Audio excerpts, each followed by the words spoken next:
So guys welcome to Ramchin village. Oh नमस्ते नमस्ते sir जी। इस तरह से ये लोग बूट पहनते हैं। तो ये भाई भूटान का ट्रैक्टर, ये आप देख लो भूटान में लिटरली ये मिट्टी का घर, सारा कुछ भूटान में 100% नेचुरल फार्मिंग होती है। तो बांस वगैरह भी यहाँ पे सिर्फ और सिर्फ बुरान ब्लैक नेक क्रेन देखने का मौका मिल गया।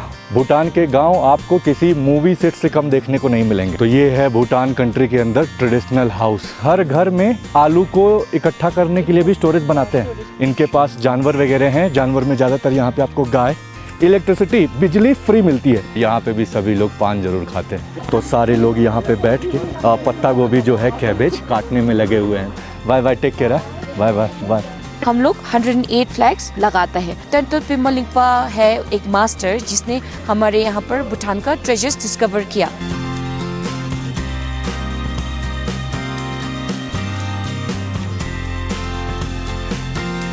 Good morning and welcome back to new blog. मैं हूं अंश और अभी मैं हूं भूटान की फोब्जिका वैली में, जिसे one of the most magical Himalayan valley in Bhutan कहते हैं।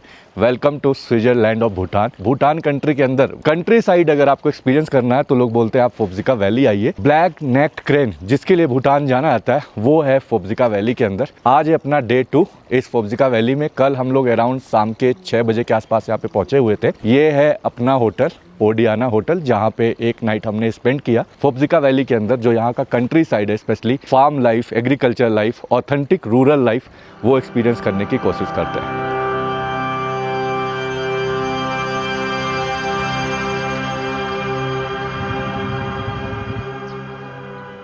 चलो यार, सिका बहुत ही प्यारी क्यूट सी थी। सॉरी, आपका नाम? निमडिम। निमडिम भी शाही है। बहुत शाही है। हाँ, चलो सिका, आप कब इंडिया जल्दी आओगे ना आप? जी आऊंगी और मैं आपको फॉलो करूंगी। और अगर आप नहीं आए तो मुझे वापस आना पड़ेगा आपको ले जाने के लिए। Bye bye, take care, bye bye bye bye bye. Staff काफ़ी अच्छे थे अंदर। ये यहाँ पे थोड़ा सा मार्केट एरिया जहाँ पे कुछ लोकल दुकान वगैरह है। सो देसी लाइफ पूरी आप यहाँ पे देख सकते हो। और सब कुछ यहाँ पे जो पाइन ट्री है उन्हीं लकड़ियों को यूज़ करके सारा मकान वगैरह बनाया जाता है। और यहाँ पे भी आपको दिखा देता हूँ, गांव के अंदर भी दुकान के अंदर, क्योंकि कहीं पे भी आपको स्मोकिंग अलाउड है नहीं, तो हर जगह पब्लिक प्लेस पे ये लिखा जाता है कि यहाँ पे आपको स्मोकिंग नहीं करना है। यहाँ पे बाहर ही जो दरवाज़ा है उसके बीच वाले हिस्से में ये ऐसे जंगला जैसा है। तो अगर आपको सामान कुछ भी लेना है तो अंदर नहीं भी जाना है तो यहाँ से आप सामान परचेज़ कर सकते हो। घर में खाने पीने के जो भी सामान है वो सारा कुछ यहाँ पे मिलता है। ज़्यादातर आपको जितने भी घर हैं उन सभी घर के आसपास वाले हिस्से में इस तरह से एक लकड़ी को स्टोर करने का स्टोरेज होता है। बड़ी बड़ी इस तरह से पल्लियाँ नज़र आ रही हैं, ये सारा घर बनाने के लिए यूज़ में लाया जाता है। और ये सामने जो लकड़ियाँ कटी हुई हैं जलाने के लिए, खाना पकाने के लिए, इन सब जगह पे यूज़ में लाया जाता है। तो ये है यार खूबसूरत सा फोब्जिका वैली। कितना ज़्यादा वाइड है और बीच में अभी सुबह अर्ली मॉर्निंग का टाइम है, अराउंड 8:30 बजे के आसपास का टाइम। तो जितने भी इस गांव के अंदर ये लोकल लोग हैं उनके जो जानवर हैं अपना घास वगैरह चरने के लिए बाहर निकले हुए हैं। छोटे छोटे इस तरह से 4 से 5 हो सकता है मोर देन 10 विलेज आपको इस पूरे वैली के आसपास वाले हिस्से में देखने को मिलेंगे। तो यहाँ पे थोड़ा सा 3 से 4 होटल प्रॉपर्टी है, रिजॉर्ट है। तो ये सिस्टर हैं, वो सुपारी है उनके पास। तो अभी पेड़ से आई थिंक उन्होंने तोड़ा होगा कच्चा, और उसका जो बाहर का आउटर सेल है उसको वो लोग निकाल रहे हैं। तो यहाँ पे है इलेक्ट्रिक फेंस। क्यों? क्योंकि भाई यहाँ पे लगा हुआ है आलू। तो फोब्जिका वैली में यार सबसे ज़्यादा किसी चीज़ की खेती होती है तो वो है आलू की फसल। पूरे इस फोब्जिका वैली में आलू बहुत ज़्यादा होता है। यहाँ का उगाया हुआ आलू पूरे भूटान में तो जाता ही है, साथ में अपने इंडिया कंट्री में एक्सपोर्ट होता है। पोटैटो कैपिटल ऑफ भूटान भी कंसिडर करके लोग बोलते हैं फोब्जिका वैली को, क्योंकि आलू बहुत ज़्यादा ये लोग उगाते हैं। आई थिंक अभी इसमें कोई रहता नहीं है क्योंकि ताला लगा हुआ है। और ऊपर जाने के लिए इस तरह से इन्होंने पूरा लकड़ी का फ्रेम बनाया हुआ, सीढ़ी बनाई हुई है, और फिर उस सीढ़ी के सहारे दोनों दरवाजे में ऊपर जा सकते हैं। यहाँ का टेम्परेचर अभी अराउंड 8 डिग्री के आसपास है। रात में तो यार और अच्छा खासा ठंडा था। विंटर के टाइम पे तो यहाँ पे भाई इतनी ठंडी पड़ती है कि आप बर्दाश्त भी नहीं कर सकते। तो ये सामने जो दिख रहा है ये है यहाँ का गवर्नमेंट कोल्ड स्टोर। आलू यहाँ पे स्टोर किया जाता है।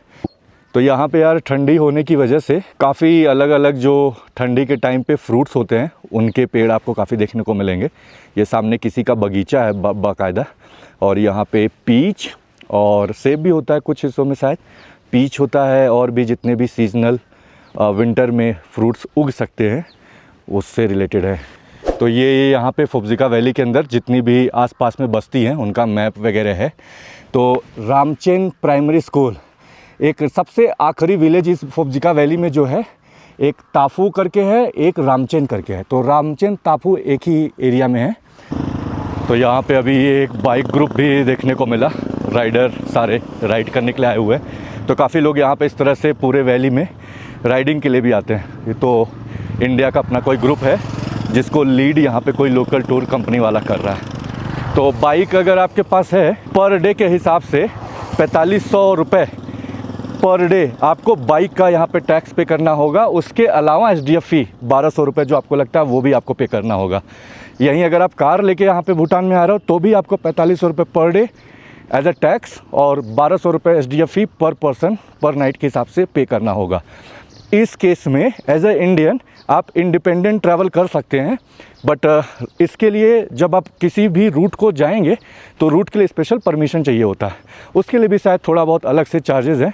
एग्जैक्टली आप लोग अगर यहाँ पे आना चाहें तो आप इन्फॉर्मेशन चेकआउट कर सकते हो। हेलो सर जी, कैसे हो सर जी? क्या काम चल रहा है? अच्छा, मुझे तो यार ये सरसों लग रहा है, आप लोग बताओ कितना प्यारा है ना। और ये है यहाँ की धनिया, भाई धनिया भी काफ़ी बड़ी बड़ी हैं। ये सारा पेड़ भाई अच्छा खासा इसमें दाने लगे हुए हैं। और ये देखिए हर जगह यहाँ पे इस तरह से आपको ग्रीन हाउस देखने को मिलेगा। तो पन्नी का शेड इन्होंने डाला हुआ है, तो इस वजह से बहुत ज़्यादा गर्म महसूस हो रहा है बाहर, जबकि काफ़ी ठंडा है। तो यहाँ पे इस तरह इन्होंने गोभी लगाई हुई है। तो ये गोभी है यहाँ पे इस तरह से, गोभी भी अच्छी है। ये वाले गोभी में तो यार फूल आ गया है। ये यहाँ की पत्ता गोभी हो गई, एक इधर है एक उधर है। और ये है ब्रोकली, तो ब्रोकली भी यहाँ पे इन्होंने लगाया हुआ है। तो हरी सब्जियाँ स्पेशली जो इस तरह से ठंडी में ख़राब हो सकती हैं, तो उन सभी सब्जियों को ये लोग ग्रीन हाउस बना के लगाते हैं।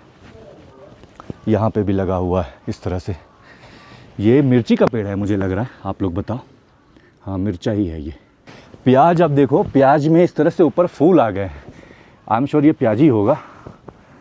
तो ज़्यादातर यहाँ पे इसी तरह से ये लोग सब्ज़ी उगा लेते हैं। और अंदर सिंचाई के लिए पानी, ये देखिए पाइप हर जगह पूरा सप्लाई हुआ है। अब इसी नल के सहारे पूरा सप्लाई होता है। वाह यार, ये देखिए पूरा प्याज की खेती कितना अच्छा है। यहाँ पे भी आप देख लो, सारा कुछ भूटान में 100% नेचुरल फार्मिंग होती है। ऑर्गेनिक खाद यहाँ पे ऑलमोस्ट 0% के आसपास ये लोग यूज़ करते हैं। और वो सिर्फ बोलने से नहीं, आप इनकी सब्जियों को जब खाएंगे ना तो उसमें आपको एहसास भी होगा। तो बीच बीच में प्याज है, इधर शायद ये मूली वगैरह लगाया हुआ है इन्होंने, और इधर भी धनिया है बीच में, उधर भी आगे प्याज है। आई थिंक ये जो होटल है, इसी होटल के पीछे बैक यार्ड में इन्होंने, होटल वालों ने अपने लिए सब्जी वगैरह लगाई होगी कि खाना पीना उनको जो भी बनाना होगा किचन में, वो सारा कुछ ये लोग इसी में बना लेते होंगे। ये देखिए, आई थिंक ये पीच का होगा या ऑप्रिकॉट का होगा। बाकी ये सामने वाला मकान पूरा लकड़ी का ही है, सिंगल फ्लोर है। फ़िलहाल इसमें कोई रहता नहीं है, हो सकता है इसको स्टोरेज के तौर पे ये लोग यूज़ करते हों, लकड़ी वगैरह को स्टोर करने के लिए या तो जानवर को यहाँ पे अंदर रखने के लिए। तो यहाँ पे बीट रूट, सलजम भी है, मूली भी होती है काफ़ी, और इस तरह से सरसों, प्याज हो जाएगा, गोभी वगैरह ये लोग इस तरह से अंदर ग्रीन हाउस में लगा लेते हैं, टमाटर उगा लेते हैं। तो ये सारी सब्जियां ज़्यादा हैं, बट मैक्सिमम यहाँ पे आलू की खेती होती है। तो ये देखिए यहाँ पे टीन का शेड भी यूज़ किया हुआ है। ऊपर बड़ी बड़ी जो पल्लियाँ हैं लकड़ी की, पाइन वुड है सारा, तो वो यूज़ किया हुआ है शेड के लिए। तो ज़्यादातर यहाँ पे अभी जब से मॉडर्न टाइम के हिसाब से तो ये वाले शेड काफ़ी यूज़ करने लगे, वरना पहले तो सिर्फ लकड़ी यूज़ होता था। तो हर घर में आपको इस तरह से एक लकड़ी को स्टोर करने के लिए स्टोरेज ज़रूर देखने को मिलेगा। पाइन का, पाइन ट्री ना, अच्छा। तो पाइन ट्री ज़्यादातर घर बनाने के लिए यूज़ में लाते हैं। आप लोग कहाँ, यहीं से हो आप लोग? अच्छा, ऊपर से, रामचंद से, अच्छा, यहाँ पे भी सभी लोग पान जरूर खाते हैं। ये यहाँ का सुबह का जड़ी बूटी है। पान मसाला। और यहाँ पे यार क्योंकि ठंडी होती है, खेतों में काम करने जाना पड़ता है, तो इस तरह से ये लोग बूट पहनते हैं, क्योंकि कई बार खेत वगैरह में जाने पे कुछ जानवर भी हो सकते हैं, कीचड़ भी होता है, कई चीज़ें होती हैं, तो इस तरह से बूट पहन के ये लोग जाते हैं। Thank you. हाँ, कटन छला।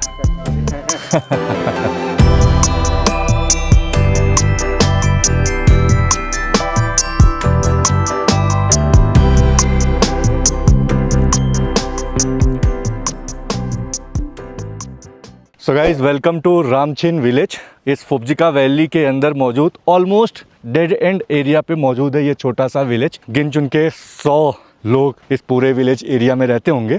तो ये पूरा पिछला हिस्सा जितना आप देख रहे हो यही है रामछिन। तो यहाँ पे एक छोटा सा स्कूल भी है, छोटा सा एक मेडिकल स्टोर है यहाँ पे, और लोगों के घरों में ही दुकान है। और ज़्यादातर यहाँ पे जितने भी लोग हैं ये सारे लोग एग्रीकल्चर फार्मिंग से जुड़े हुए हैं। इनके पास जानवर वगैरह हैं। जानवर में ज़्यादातर यहाँ पे आपको गाय और घोड़े ज़्यादा देखने को मिलेंगे। और ये है यहाँ पे जानवर को यहाँ पे रखने के लिए। तो जैसे बाड़ा नहीं होता तो ये कुछ वैसा है। यहाँ पे गाय वगैरह बंधी हुई है। ये 2 बछड़े हैं यहाँ पे, फ़िलहाल ये अंदर हैं। और इन्हीं सब में यहाँ पे लोग अपनी जो जानवर हैं उनको यहाँ पे रखते हैं। 8 से 10 गाय और उनके साथ उनके बछड़े यहाँ पे इस तरह से बाहर निकल के ये चारा वगैरह के लिए निकले हुए हैं। बाकी ये भी देखिए सामने वापस से एक ग्रीन हाउस देखने को मिला। और ये यहाँ पे भी आलू की खेती है, आलू लगा हुआ है पूरा। तो ये है भूटान कंट्री के अंदर ट्रेडिशनल हाउस। भूटान में जो घर हैं वो 2 तरह के बने हुए आपको नज़र आएंगे। पहला जो टिपिकल मड हाउस, वो आगे चल के मैं आपको दिखाऊंगा। एक दूसरा ये वाला है घर। ये जो घर होंगे ये वुड प्लस स्टोन कंस्ट्रक्शन माने जाते हैं। बेस होता है वो स्टोन, यानी रिवर स्टोन जो होता है उनको यूज़ करके बनाया जाता है। और जंगले खिड़कियाँ जो होंगे वो सारे लकड़ी को यूज़ करके बनाए जाएंगे। और पिलर बीम जो होता है वो टिम्बर को यूज़ करके यहाँ पे सारा कुछ बनाया जाता है। इनका जो रूफ टॉप होता है वो स्लोप नुमा होता है, जिससे ठंडी के टाइम पे अगर बर्फ़ वगैरह गिरे, बारिश के टाइम पे पानी गिरे तो वो स्लोप के सहारे नीचे गिर जाए, पास हो जाए। जो यहाँ पे यूज़ होती है टिम्बर या पाइन वुड, वो सब का जो फ्रेमिंग है बीम वगैरह में बनाने के लिए, वो इसलिए ताकि ये अच्छी ठंडी को भी बर्दाश्त कर सके, साथ में भूकंप वगैरह को भी ये झेल सके। तो बांस वगैरह भी यहाँ पे, टोकरी वगैरह और जो डलिया वगैरह ये लोग बनाते हैं हाथ से, हैंडक्राफ्ट वाली आइटम्स, उनमें इन सब बांस को यूज़ में लाया जाता है। कई बार बांस के ही छोटे छोटे कंटेनर ये लोग बनाते हैं सामान को स्टोर करने के लिए। भूटान कंट्री की पूरी पॉपुलेशन ही यार 8 लाख के आसपास है। नो डाउट आप लोग ये बात ज़रूर बोलोगे कि पॉपुलेशन देश की कम है, इस वजह से ये इतना हरा भरा, साफ़ सुथरा, नीट एंड क्लीन है, सब कुछ यहाँ पे व्यवस्थित है। यहाँ की सरकार और यहाँ के राजा इसीलिए यहाँ के लोकल लोगों के लिए सारी चीज़ें फ्री में इन्हें दे पा रहे हैं या अच्छी सुविधा दे पा रहे हैं। नो डाउट इस चीज़ को हम ज़रूर कंसीडर कर सकते हैं कि यहाँ पे यार पॉपुलेशन कम होने की वजह से यहाँ पे लाइफ स्टाइल काफ़ी बैलेंस है, नेचर यहाँ पे प्रिजर्व है। बड़े बड़े स्काईलाइन, स्काई स्क्रैपर्स या मॉडर्न हाईटेक बिल्डिंगें यहाँ पे आपको देखने को नहीं मिलेंगी। बट उसके बावजूद सिविक सेंस, जो कि सबसे इम्पॉर्टेंट हिस्सा होता है किसी भी देश के अंदर रहने वाले वहाँ के लोकल नागरिक को फॉलो करने के लिए, वो भूटान में है। बाकी जगह है या नहीं, बट भूटान कंट्री में ये आपको देखने को मिलेगा। इसी वजह से यहाँ के कॉन्स्टिट्यूशन में जो भी चीज़ें मेंशन की गई हैं, यहाँ के लोकल नागरिक उसको फॉलो करते हैं। अब आपको शायद ये सुन के हैरानी होगी, भूटान कंट्री के जितने भी छोटे छोटे इस तरह से रूरल विलेज हैं, वहाँ पे भूटान की राजा की तरफ से ये सर्विस मिलती है कि उन्हें 100 यूनिट इलेक्ट्रिसिटी, बिजली फ्री मिलती है। ऐसा इसलिए जिससे वो लोग सिर्फ फॉरेस्ट को काट के लकड़ी पे डिपेंडेंट ना रहें, यानी आग जला के सिर्फ वो अपना जीवन ना व्यतीत करें और फॉरेस्ट को नुकसान ना पहुंचाएं। इस वजह से इन सब हिस्सों में रहने वाले लोगों को 100 यूनिट इलेक्ट्रिसिटी फ्री में दिया जाता है इनकी गवर्नमेंट की तरफ से। और आप लोगों को शायद अगर याद होगा, भूटान कंट्री के अंदर जो प्रेजेंट किंग हैं, 5th किंग, उनके पहले बेटे यानी जो क्राउन प्रिंस अभी हैं, जब वो पैदा हुए थे उनके जन्मदिन के उपलक्ष्य में यहाँ के किंग ने अराउंड मोर देन 1 लाख से ज़्यादा ट्री को प्लांट किया। और भूटान कंट्री में आप जहाँ भी जाओगे यार, यहाँ के लोकल लोग अपनी राजा के प्रति बहुत ही ज़्यादा लॉयल हैं। इसका रीज़न मुझे अब समझ में आया। ऐसा नहीं हो सकता कि किसी भी देश के अंदर अगर मोनार्की है, राजा कई सालों से राज कर रहे हैं, तो वहाँ पे कुछ लोग तो यार नाखुश ज़रूर होंगे, बट भूटान में एक भी बंदा ऐसा नहीं मिला जो अपने राजा के ख़िलाफ़ कुछ भी बोल सके। हर कोई अपनी राजा की तारीफ़ करता है, प्रेस करता है, रॉयल फैमिली की प्रेस करता है। जब भी राजा या राजा की फैमिली कहीं से भी गुजर रहे होते हैं, ये लोग अपनी गाड़ियाँ तक रोक देते हैं just to respect king and king family. ये है ब्यूटी भूटान की। तो यार अभी वापस से एक स्पॉट पे हम लोग रुके हुए हैं और क्या खूबसूरत लैंडस्केप है, और यहाँ से पूरा पैनारोमिक फोप्जिका वैली का ये खूबसूरत सा व्यू। ये छोटे छोटे हिस्सों में लोगों ने ये आलू की खेती की हुई है और जानवर अंदर ना जाएं, इसी वजह से ये सारे लोग इसका बाड़ा जो होता है फेंसिंग करके रखते हैं। तो ये रिवर के आसपास में जो छोटे छोटे पत्थर होते हैं ना, स्टोन, इन्हीं पत्थरों को छोटा बड़ा इकट्ठा करके ये लोग यहाँ पे घर वगैरह भी बनाते हैं। और पानी का ये जो सोर्स है ये ग्लेशियर से ऊपर से बहता हुआ अलग अलग हिस्सों में यहाँ पे बहता है, और ये सारा जंगल का हिस्सा है। वैली पे अलग अलग हिस्सों में लोगों ने अपने सारे मकान यहाँ पे बना के रखे हुए हैं। तो यार अभी हम लोग एक बहुत ही खूबसूरत लोकेशन पे हैं और वापस से मैंड्रिल हमें ज्वाइन कर रही है। मैंड्रिल, गुड मॉर्निंग। गुड मॉर्निंग जी। कैसे हो आप? हम अच्छे हैं, आप कैसे हैं? बिल्कुल अच्छा, आपको देख के और अच्छा हो जाता है दिल। तो मैंड्रिल अभी हम बहुत स्पेशल प्लेस पे हैं। पूरे भूटान में मैंने नोटिस किया हर जगह हमें स्पेसिफिक लोकेशन पे इस तरह से वाइट फ्लैग देखने को मिलता है। इसका एक्चुअल में मतलब क्या है? तो जो अभी हम लोग देख रहे हैं ना, जो अभी वाइट फ्लैग्स पोल के साथ, तो ये टोटल नंबर्स होता है 108 108 होता है। तो ये किसके लिए लगाते हैं? एक रीज़न है, जब कोई गुजर जाता है, हमारे फैमिली मेम्बर्स या कोई फ्रेंड्स रिलेटिव्स कोई भी गुजर जाता है, तो उनके गुजरने के बाद हम लोग एक रिचुअल्स करते हैं, वो है 21 डेज़ के लिए करता है। तो वो 21 डेज़ के बीच में हम लोग एस्ट्रोलॉजी के देख कर, लाइक हम लोग जैसे हाथ का जो लकीर जैसा दिखता है ना, हाँ, तो जो मरने के बाद भी दिखता है उनका। अच्छा। उनको देख के एक पर्टिकुलर डे आता है जहाँ पर वो लोग बोलते हैं कि 100 वाइट फ्लैग लगाने का अच्छा दिन होता है। तो उस दिन में आके हम लोग 108 फ्लैग्स लगाता है। अच्छा। तो जो भी हमारे फ्रेंड्स है, रिलेटिव्स है, वो लोग सब हेल्प करके एक साथ आके एक दिन में ही लगाता है। अच्छा, आपस में सब लोग हेल्प करते हैं। जी, और एक लामा भी साथ साथ आता है। पहले लगाने के पहले एक रिचुअल होता है, वो लामा पूजा के बाद ये फ्लैग्स लगाता है, 108 फ्लैग्स। और हमेशा ये खड़े वर्टिकल फॉर्म में ही लगते हैं? हाँ, वर्टिकल फॉर्म में ही होता है, और इसको लगाने के लिए पर्टिकुलर डेजिग्नेटेड एरिया होता है। मतलब गवर्नमेंट से ये लेना पड़ता है? ये परमिशन गवर्नमेंट देता है। तो गवर्नमेंट क्या करता है कि उनका जो जैसे 100 फ्लैग्स लगाने का पर्टिकुलर एरिया उनका रिजर्व करके रखता है।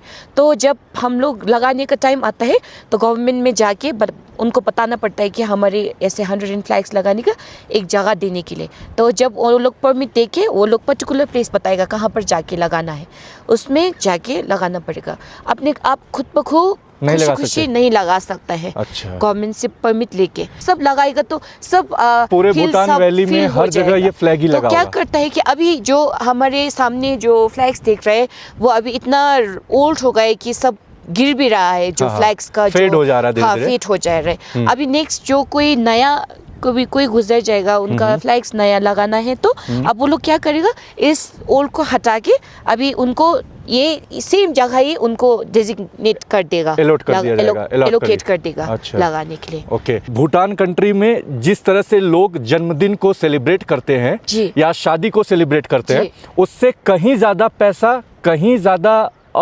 सेलिब्रेशन किसी भी अपने फैमिली मेंबर के गुजर जाने के बाद यहाँ पे लोग करते हैं। और उसमें आसपास के जितने भी लोग हैं, इंक्लूडिंग फैमिली, रिलेटिव्स, दोस्त यार, ये सारे लोग मिलके कुछ न कुछ डोनेट करते हैं। जी। क्या ये बात सच है? जी हाँ, ऐसे ही है। अभी एक एग्जांपल बताऊं तो अभी मेरा एक फैमिली मेंबर गुजर गए। हाँ। तो जो भी मेरा फैमिली का जो भी मेंबर्स है, उनका दोस्त का दोस्त जो भी हम लोगों को पहचानते हैं, वो लोग 21 डेज के अंदर जिस डे में वो लोग फ्री मिलता है तो आके हमको मिलने के लिए आता है। कोई कार्टून मिल्क लेके आता है, कोई बटर लैम्प लेके आता है, उन एनवेलप में थोड़ा पैसे डाल के लेके आता है। क्योंकि जैसे हमने बोला कि इस 21 रिचुअल्स के लिए कितना पैसा लगता है, तो उनको पता है कितना पैसा लग जाता है, तो कितना पैसा ख़त्म हो जाता है ना, तो उनके लिए थोड़ा सा हेल्प देता है। तो सेम हम भी जब उनका जो हमारे पास आया है उनका भी कोई फैमिली मेम्बर्स गुजर जाता है तो हम भी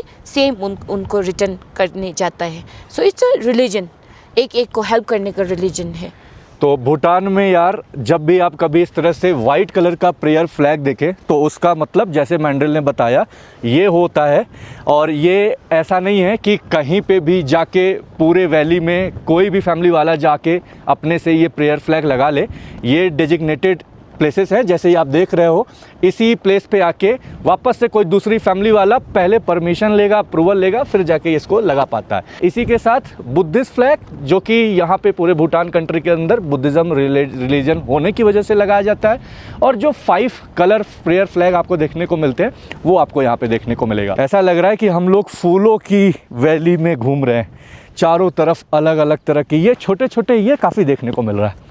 और इनके पेड़ काफ़ी छोटे हैं, एक ही है सिंगल, ये देखो एक टहनी है और उसमें फूल खिला हुआ है।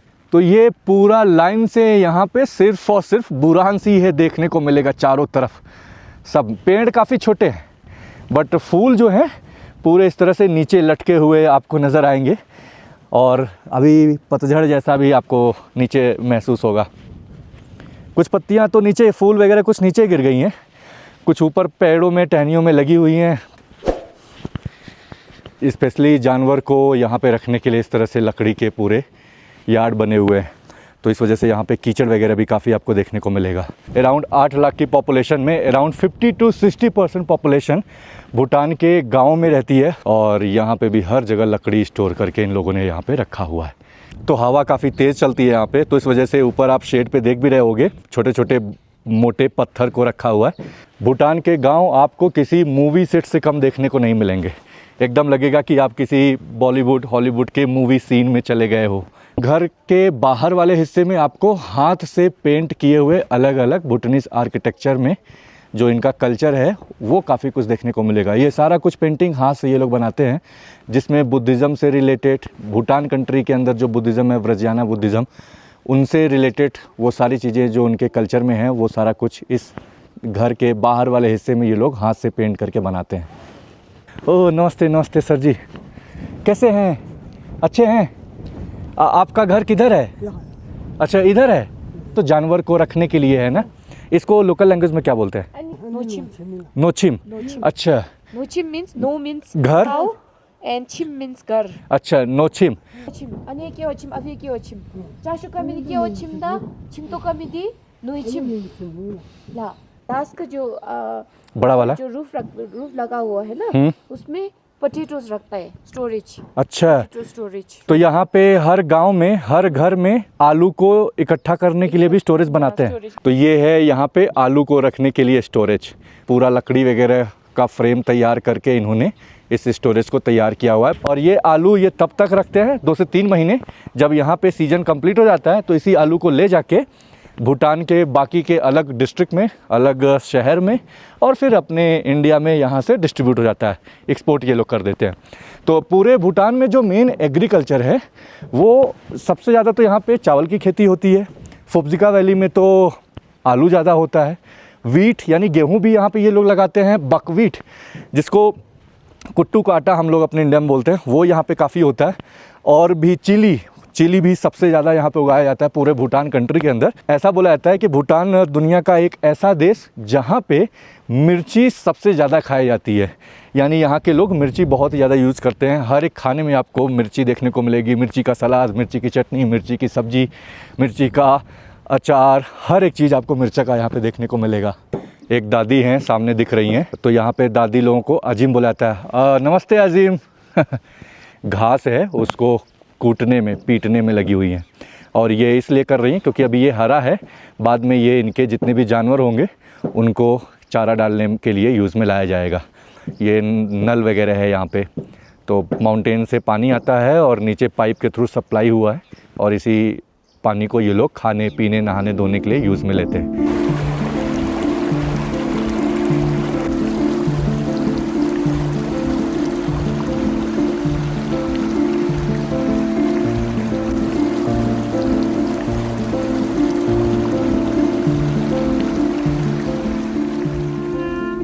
तो यार अभी हम लोग आए हुए हैं ब्लैक नेक क्रेन एजुकेशन सेंटर वहाँ पे।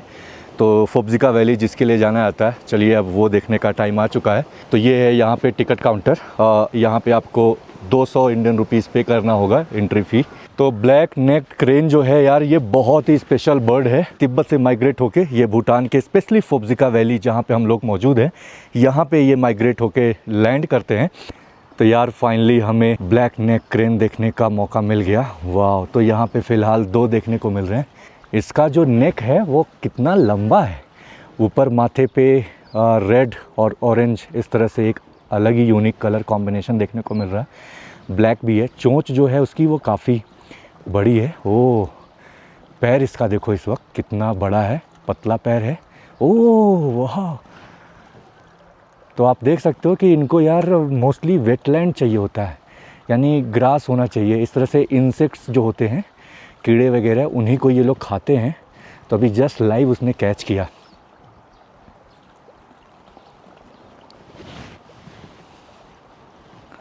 तो इस सेंटर में ये जो दोनों ब्लैक नेक क्रेन हैं, इनमें से एक का नाम पेमा, एक का नाम कर्मा रखा गया है। बेसिक एक्चुअली ऐसी जगह पे पाया गया जहाँ पे ये फंसे हुए थे। एक को पाया गया तब जब वो कई कुत्तों के बीच में पाया गया था, और एक को पंख में या उसके पैर में शायद उसको नुकसान हुआ, उस टाइम पे इसको पाया गया था। फिर लाके इन दोनों को यहाँ पे रखा गया। इसलिए रखा गया क्योंकि अभी ये फ्लाई नहीं कर सकते। अगर ये फ्लाई कर पाएंगे तो इन्हें वापस से छोड़ दिया जाएगा। आई थिंक ये इनका स्लीपिंग पोस्चर है जिसमें ये वाला बैठा हुआ है। सामने तो पूरा खड़ा होके अपने बाल वगैरह को यार वो लगातार साफ़ करने की कोशिश कर रहा है।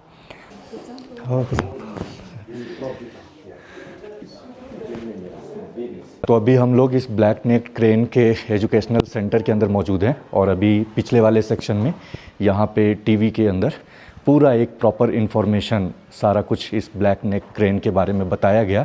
तो बेसिकली ब्लैक नेक क्रेन की हाइट जो ऑन नॉर्मली होती है अराउंड 4 फीट के आसपास तक हो सकती है। वेट अराउंड 5.35 kg के आसपास आप मान सकते हो। स्पेशली वो लोग डाइट उनका क्या है, खाते पीते क्या है, तो जो प्लांट्स के रूट्स होते हैं वो इंसेक्ट्स हो गए, श्रिम्प हो गया, फ़िश हो गया, और भी ये सारी चीज़ें जो यहाँ पे इस वैली के अंदर पाई जाती हैं। टोटल पॉपुलेशन है I think global wise black necked crane की, वो यहाँ पे जैसे लिखा हुआ है 16,500 के आसपास। मई टू अक्टूबर जो मंथ होता है उसमें इनका ब्रीडिंग पीरियड होता है। उसके बाद माइग्रेशन पीरियड वो है अक्टूबर नवंबर, यानी इस टाइम पे वो माइग्रेशन स्टार्ट करते हैं और यहाँ पे मार्च टू अप्रैल तक आके रहते हैं। ब्लैक नेक क्रेन की वजह से यहाँ पे रहने वाले जो फार्मर हैं उनको कोई अगर कुछ प्रॉब्लम हो रही है, उनके एग्रीकल्चर में कोई नुकसान वगैरह हो रहा है, तो उन सबको कैसे बैलेंस किया जाए उसकी प्रॉपर ट्रेनिंग, पूरी गाइडलाइन, पूरा प्रॉपर इन्फॉर्मेशन इस ब्लैक नेक क्रेन एजुकेशनल सेंटर में बताया जाता है। इसी वजह से इसकी शुरुआत हुई थी, और अभी क्योंकि ये ब्लैक नेक क्रेन को हम जैसे टूरिस्ट भी स्पेशली विंटर के टाइम पे यहाँ पे देखने के लिए आते हैं, तो वो भी एक सबसे इम्पॉर्टेंट हिस्सा है। हेलो। तो यहाँ से हम लोग देख सकते हैं ब्लैक नेक क्रेन को। तो यहाँ पे ब्लैक नेक का जब अराइवल होता है, तो जब वो यहाँ पे पहुँचते हैं तो यहाँ पे क्योंकि उनको नुकसान भी हो सकता है, तो रोड वगैरह जो है वहाँ पे आसपास के हिस्सों में इवन मार्किंग की गई है कि आपको उनके पास जाके उनको नहीं देखना है। इस तरह से ये सारी चीज़ें आपके पास जब रहेंगी तो यहाँ पे आप आके खुद यहाँ से देख सकते हो, क्योंकि ये पूरा एक तरह से व्यू पॉइंट बनाया गया है। और अगर आपके पास भी ये मौजूद है तो आप इससे भी ब्लैक नेक क्रेन को नीचे वाले हिस्से में, इस पूरे वैली में आप अच्छे से देख सकते हो। तो यहीं पे आपको अगर कुछ सोवेनियर भी परचेज़ करना है, स्पेशली जैसे फ्रिज मैग्नेट वगैरह हुए, भूटान कंट्री से रिलेटेड अलग अलग जितने भी जोंखा हैं, मोनेस्ट्री हैं, यहाँ पे और भी जो भी प्लेसेस हैं, स्पेशली यहाँ पे ब्लैक नेक क्रेन से रिलेटेड, तो वो सब यहाँ पे आप परचेज़ कर सकते हो। तो ये भाई भूटान का ट्रैक्टर फार्मा ट्रैक 60 है। ट्रॉली काफ़ी छोटी नहीं लग रही है यार आप लोगों को, ट्रैक्टर भी छोटा लग रहा है। तो ये है लकड़ी की सीढ़ी जिसको हम लोग यूज़ करके चढ़ के जाएंगे। तो भूटान कंट्री के अंदर जो मिट्टी के घर और प्रॉपर ट्रेडिशनल घर बनते हैं वो कैसे बनते हैं वो मैं अभी आपको दिखा देता हूँ। तो ये आप देखो पूरी फ्रेमिंग कैसे की गई है इस घर की। तो नीचे पूरा ये जो बड़ा बड़ा पत्थर है, इस पत्थर का बेस बनाया गया है, और वापस से जो आसपास में मिट्टी है उस मिट्टी का पूरा लेप बनाया गया है। बीच में इस तरह से खिड़की दरवाजे जो जंगले होते हैं लकड़ी के पूरे, यहाँ पे ज़्यादातर तो पाइन होता है तो वो यूज़ किया हुआ इन्होंने। ऊपर इस तरह से पिलर है और उस पिलर में भी बहुत ही बढ़िया डिटेल से हाथ से कार्विंग की गई है, उसको बढ़िया से काट काट के डिज़ाइन बनाया हुआ है। और इसके ऊपर वाले हिस्से में भी ऊपर जो पिलर ये लोग बना रहे हैं सब कुछ मिट्टी का ही बना रहे हैं। ये आप देखो। हेलो, नमस्ते सर। ओ नमस्ते नमस्ते, कैसे सर जी? ओ नमस्ते नमस्ते। हो कैसे? घूमने आया? से है। ओ अच्छा, ये किस चीज़ का? ये टिम्बर है सर जी, पाइन है? हाँ, पाइन भी है।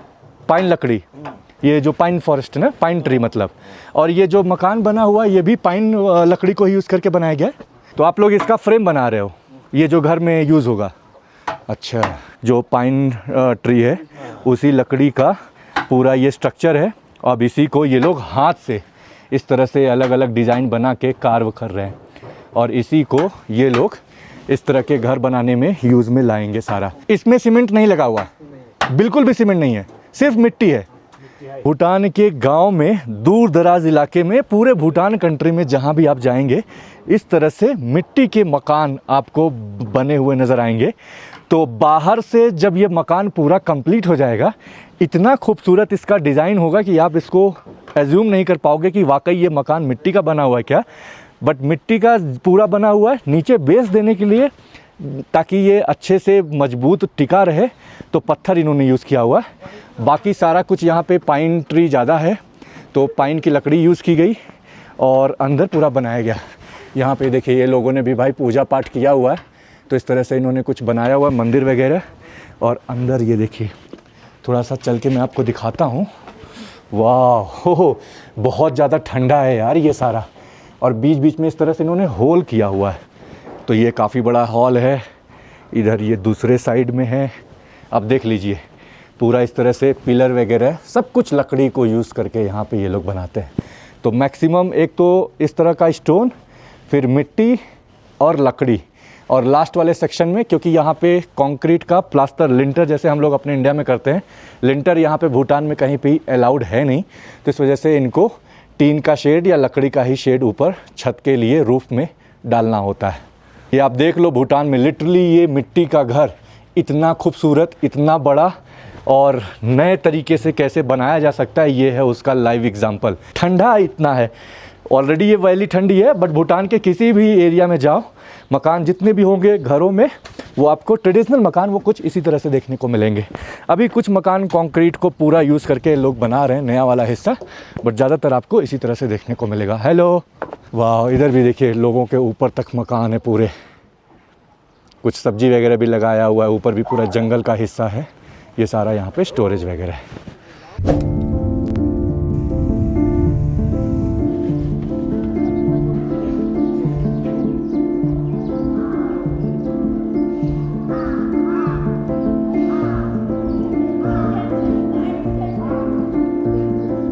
तो यार अभी अब हम लोग आए हुए हैं इसी फोबजिका वैली का सबसे फेमस, सबसे स्पिरिचुअल और सबसे इम्पॉर्टेंट एंशिएंट मोनेस्ट्री, जिसको गांगटे मोनेस्ट्री करके बोलते हैं। अराउंड 16 सेंचुरी के आसपास का बना हुआ ये मोनेस्ट्री बोला जाता है और बहुत ही प्यारा खूबसूरत सा इसका भी पूरा आर्किटेक्चर है।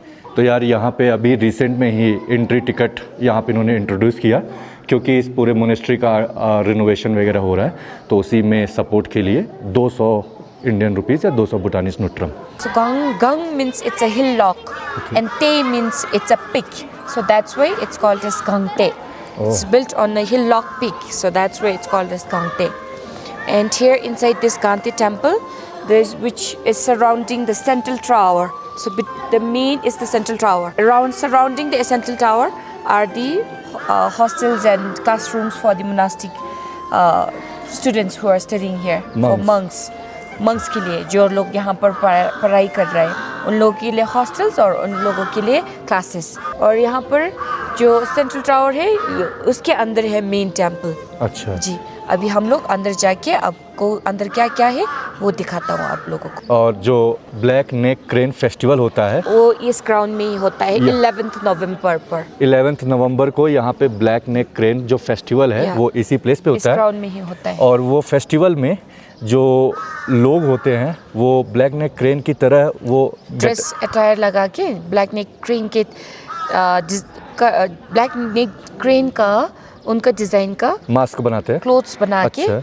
ऐसे कॉस्ट्यूम पहन के परफॉर्म करते हैं, उनको सिंबल उनको रिप्रेजेंट करते हैं यहाँ पे। और डांसेस भी सेम जो ब्लैक नेक क्रेन कैसा करते हैं, जैसे वो same लैंडिंग के वैसे। टाइम पे वो और जब- उतर के अपने पंख को जो हिलाते हैं। आपके डॉक्यूमेंट्री फिल्म में देखा है ना, Right. सेम ऐसे ही वो लोग डांस भी ऐसे ही करते हैं। तो यार अभी मंक जी लोगों से मिलने का मौका मिला। यहाँ पे एक्चुअली पूरे छोटे छोटे जो कमरे वाले सेक्शन बने हुए हैं, यहाँ पे पढ़ाई भी होती है, रिलीजियस पढ़ाई होती है यहाँ पे।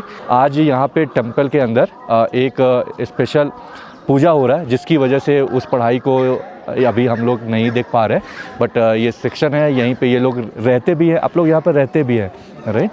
इसी जगह पे ये पीछे वाले कमरे वगैरह भी बने हुए हैं, जहाँ पे ये सारे लोग रहते हैं, खाना पीना सारा कुछ इनका यहीं पे होता है। बहुत अच्छा लगा। कटन छेला, थैंक यू। तो यार यहाँ पे अभी चैंटिंग हो रही है, बहुत ही अच्छा यहाँ पे साउंड भी आ रहा है, आप देख सकते हो। बहुत ही एक अलग ही तरह का रिलीजियस, बहुत ही स्पिरिचुअल फीलिंग आ रही है। तो यहाँ पे भी कुछ लोग इस तरह से, जो भी ओल्ड एज के लोग हैं, वो सारे लोग इस पूरे मोनेस्ट्री की इस तरह से परिक्रमा कर रहे हैं। हाथ में उनके प्रेयर व्हील है, माला है। तो ये जो कांते मोनास्ट्री है, ये टिकू ने बनाया है, फर्स्ट कांते टिकू ने। और वो टिकू कौन था? वो रीइंकार्नेशन ऑफ तेतन पेमा लिंगपा। और तेतन पेमा लिंगपा है एक मास्टर जिसने हमारे यहाँ पर भूटान का ट्रेजर्स डिस्कवर किया, और वो गुरु ने अपॉइंट किया था तेतन पेमा लिंगपा को ट्रेजर डिस्कवर करने के लिए। और ये टेम्पल उनका ग्रैंडसन ने बनाया था, तो वो ग्रैंडसन है फर्स्ट टिकू ऑफ कांते।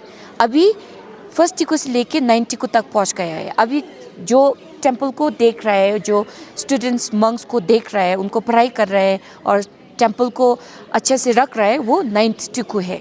तो आपको यहाँ पे हर जगह पे इस तरह से ये पत्तियाँ बिखरी हुई दिख रही हैं।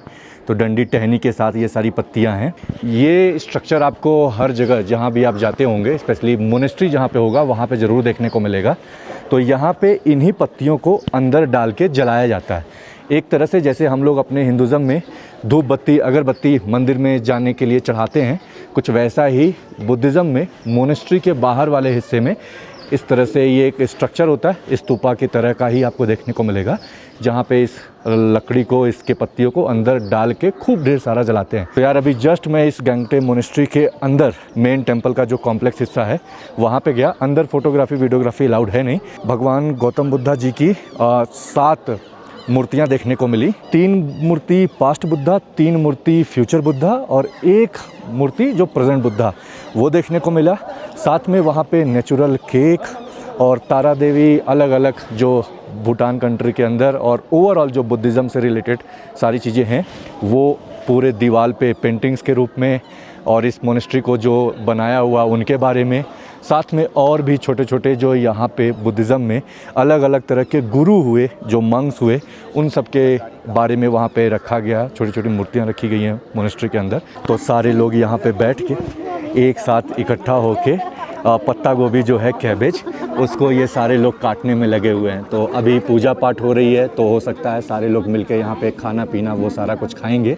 सारे के सारे लोग जो सॉल वगैरह है, ठंडी क्योंकि काफ़ी ज़्यादा है, तो सॉल पहना हुआ है, ट्रेडिशनल कपड़ा पहना हुआ है। कहीं भी आप चले जाओ, घो और कीरा हमेशा लोग पहने हुए नज़र आएंगे।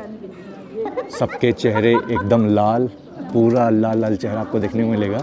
दादी लोग भी, सब लोग बाकायदा हर कोई यहाँ पे भी ये लोग पान वगैरह खाते हैं, चाहे पुरुष हो चाहे महिला।